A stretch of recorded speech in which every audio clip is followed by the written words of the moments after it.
Monsieur Mor Ndiaye Mbaye, vous êtes secrétaire technique du Comité national de suivi du contenu local, qui est l'organe dédié au pilotage du contenu local dans le cadre de la stratégie nationale d'exploitation du pétrole et du gaz. Cette structure a vocation à piloter toute la stratégie de développement du contenu local au Sénégal liée à l'activité d'exploitation du pétrole et du gaz. Expliquez-nous la raison d'être de ce comité national, son mode de fonctionnement et ses objectifs. Ce qu'il faut savoir d'abord, c'est un peu s'accorder sur ce que c'est le contenu local pour éviter qu'il y ait une compréhension galvaudée là-dessus. Nous, au niveau du secrétariat technique, nous avons compulsé plusieurs définitions et nous avons essayé d'en sortir une assez digeste pour dire que le contenu local, c'est ce qui va rester de manière durable dans le pays une fois que toutes les opérations auront pris fin. C'est assez synthétique, mais ça veut dire beaucoup de choses. Qu'est-ce qui va rester de manière durable? Alors, ce qui va rester de manière durable, c'est ce que le pays tirera comme avantage de ces ressources-là, au-delà des ressources directes. Alors, c'est au niveau du capital humain, qu'est-ce qu'on aura gagné à ce niveau-là en termes de formation de notre capital humain? C'est au niveau de nos entreprises, qu'est-ce qu'on aura gagné en termes de capacitation de nos entreprises pour en faire vraiment des champions dans le secteur pétrolier et gazier? Et qu'est-ce qu'on aura également tiré en termes de projets de grande envergure sociaux réalisés par les compagnies et leurs sous-traitants au niveau du pays, sur les infrastructures comme des routes, comme des écoles, des universités, au niveau des structures de santé, etc. Donc voilà, assez résumé, trois aspects qui permettent de comprendre le contenu local. Le capital humain en termes d'expertise, les entreprises en termes de capacitation, de transfert de technologie, mais également de création d'un écosystème d'industrie, de pétrochimie, etc. Et enfin, les projets sociaux réalisés à travers donc, l'exploitation de ces ressources. La création d'un contenu local est d'autant plus difficile à concrétiser que nos ressources sont offshore et échappent au quotidien de nos acteurs économiques et sociaux. Comment vous êtes-vous organisé pour augmenter la part de contrôle sur cette activité? Tout à fait. C'est une question extrêmement pertinente que vous posez, parce qu'effectivement, pour les découvertes que nous avons aujourd'hui, elles sont toutes des découvertes offshore. Et c'est aussi vrai qu'au niveau de nos blocs, la plupart des blocs sur lesquels des opérations d'exploration continuent sont donc des blocs offshore. C'est vrai, ça veut dire que toutes les installations sont faites en haute mer et tout ça, mais ça ne va pas se passer comme ça. Alors, la conséquence première, c'est qu'en offshore, les dépenses sont plus énormes. Je donne un exemple sur un champ, par exemple, de l'exploration jusqu'à la production. Il faut compter dans les 5 000 milliards de francs CFA d'investis. Sur cette manne financière, naturellement, quand on va passer à l'exploitation, il faut penser au retour sur investissement, donc à rembourser ces investissements. Généralement, c'est autour de 75% des recettes qui sont consacrées au remboursement de ces infrastructures-là. Donc, il ne reste que 25% pour le partage de profit, ce qu'on appelle le profit oil. Et c'est là où l'État tire ses parts de manière directe. Maintenant, la question c'est qui des 75% qui ont servi à rembourser les investissements. Et l'État s'est dit, sur ces 75%, nous voulons encore capter 50%.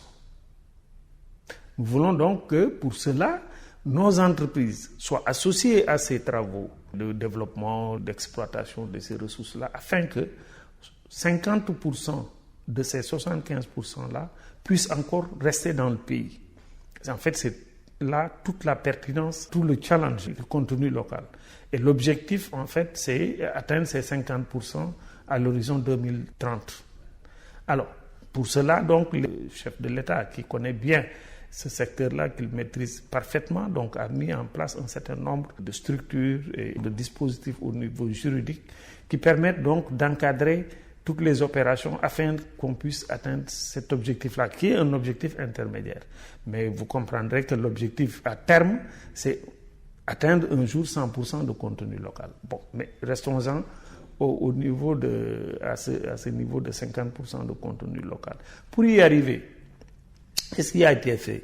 La loi a classifié les opérations pétrolières et gazières, toutes les opérations, et elle les a classifiées en 3 régimes. Il y a un régime exclusif qui regroupe l'ensemble des activités dont on pense que nos entreprises sont capables de les mener et pour lesquelles aucune compagnie pétrolière ne peut confier à une entreprise étrangère. C'est exclusivement réservé à nos entreprises. Il y a un deuxième groupe d'activités qui répond au régime de la mixité où les associations sont autorisées entre des entreprises étrangères et des entreprises sénégalaises en joint venture pour travailler ensemble sur ces activités-là. Et là également, je m'arrête un peu sur la notion d'entreprise sénégalaise. Il ne s'agit pas, et pas du tout, d'une entreprise seulement créée au Sénégal, donc de droit sénégalais, mais la loi dit que c'est une entreprise non seulement de droit sénégalais, mais détenue à 51% au niveau du capital par des Sénégalais, au minimum, et à 80% du personnel sénégalais. Donc c'est bien encadré. Alors à ce niveau-là, donc, c'est des associations qui sont autorisées pour ce type d'activité. Et enfin, il y a un 3e régime qui est le régime libre, qui regroupe des activités de technologie assez pointues où les appels d'offres sont libres, le choix est libre, les compagnies peuvent contracter librement, ils lancent leurs appels d'offres, quoique tous ces appels d'offres également doivent être soumis au comité qui doit les suivre. Mais ils sont libres, ils peuvent contracter avec des entreprises étrangères. Donc voilà le mécanisme qui a été mis en place à ce niveau-là pour encadrer ces opérations et empêcher que cette manne financière-là, constituée de tout ce qu'on investit dans la recherche, le développement et l'exploration, que cette manne financière puisse échapper au pays. C'est une nouveauté, le secteur privé national se voit placé dans des conditions inédites. Mais ce challenge nécessite quand même des moyens importants pour se hisser au niveau des exigences requises. Comment le comité de suivi entend-il accompagner afin d'assurer la garantie de bonne fin et surtout qu'à la fin du jour, nous ne nous retrouvions pas à nous retourner vers les ressources étrangères parce que nous aurions échoué dans la capacité à prendre en charge notre contenu local? Oui, vous posez là une question extrêmement importante. Vous mettez le doigt sur un aspect crucial de la question. Préférence nationale, oui, mais encore faut-il effectivement que nos entreprises soient dotées des capacités nécessaires. C'est pour cela que, à côté du comité national de suivi et du contenu local, l'État a mis en place un fonds d'appui au développement du contenu local. Ce fonds, entre autres missions, a la vocation d'accompagner les entreprises dans leur capacitation. Parce que, comme vous le savez, c'est un secteur où les exigences sont très strictes. Au-delà des technologies pointues, même pour les choses simples que les entreprises savent faire déjà, il faut un certain nombre de respect de normes de qualité, de normes de sécurité, etc., qui ne sont pas forcément respectées au niveau de nos entreprises. Donc, le fonds doit accompagner les entreprises dans leur mise à niveau. Il est prévu un guichet unique dans le secrétariat technique du CNSL, un guichet unique qui va regrouper l'ensemble des acteurs de l'État qui interviennent dans l'accompagnement des entreprises pour leur mise à niveau.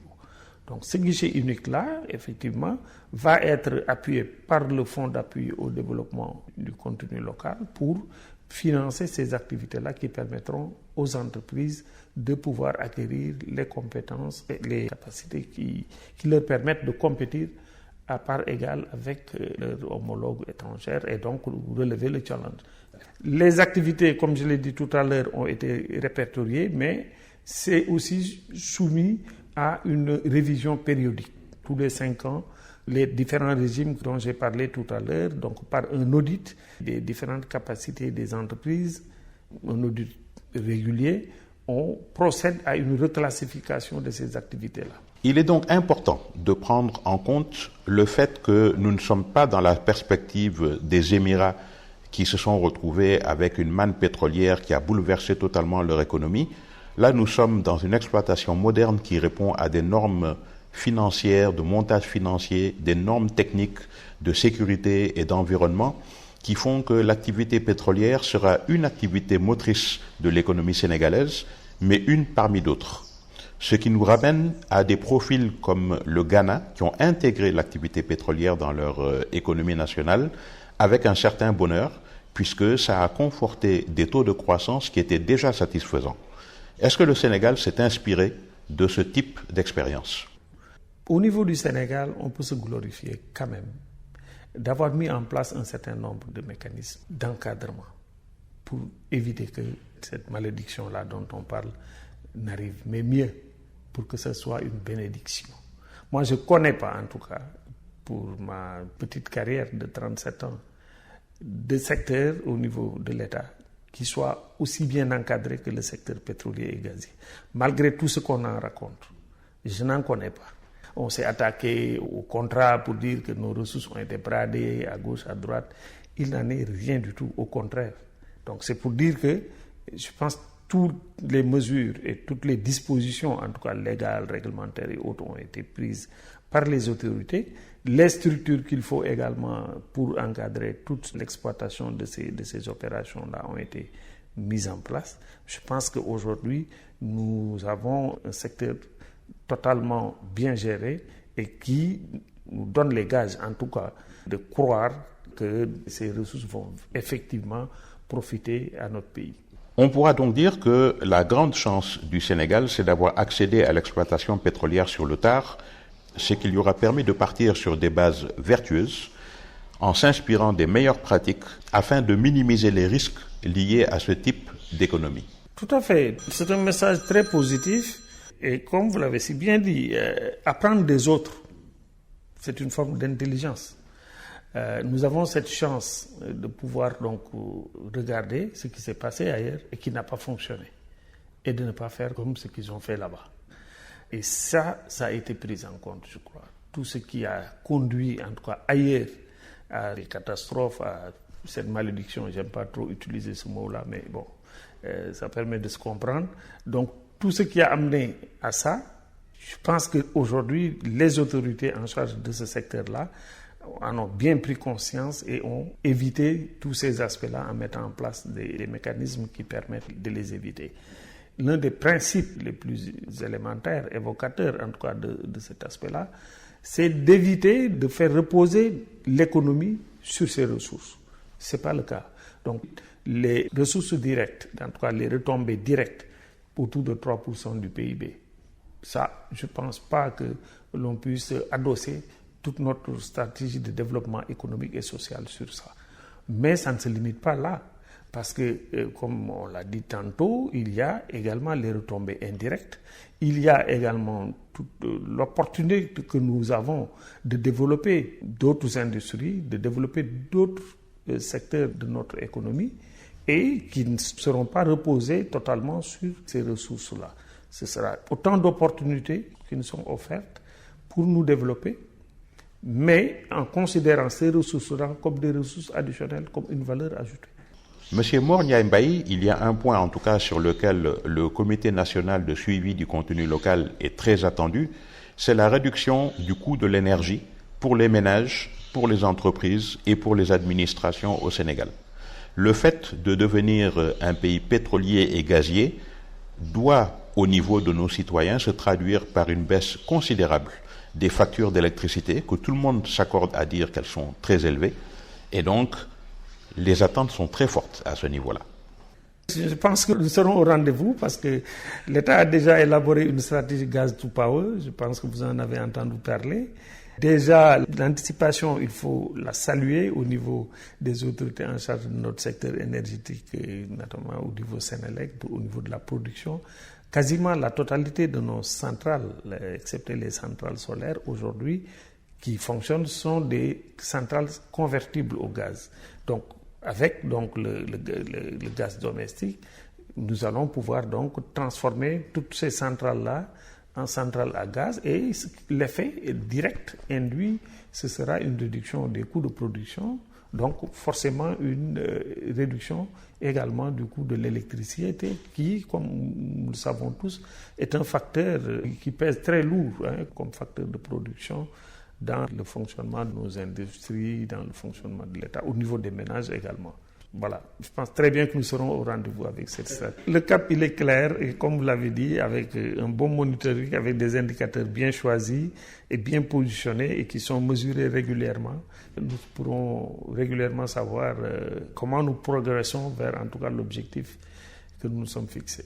Monsieur Mor Ndiaye Mbaye, je rappelle que vous êtes secrétaire technique du Comité national de suivi du contenu local. Nous vous remercions pour votre grande disponibilité et pour nous avoir menés dans les arcanes de cette activité pétrolière que nous ne connaissions pas et que grâce à vous, nous commençons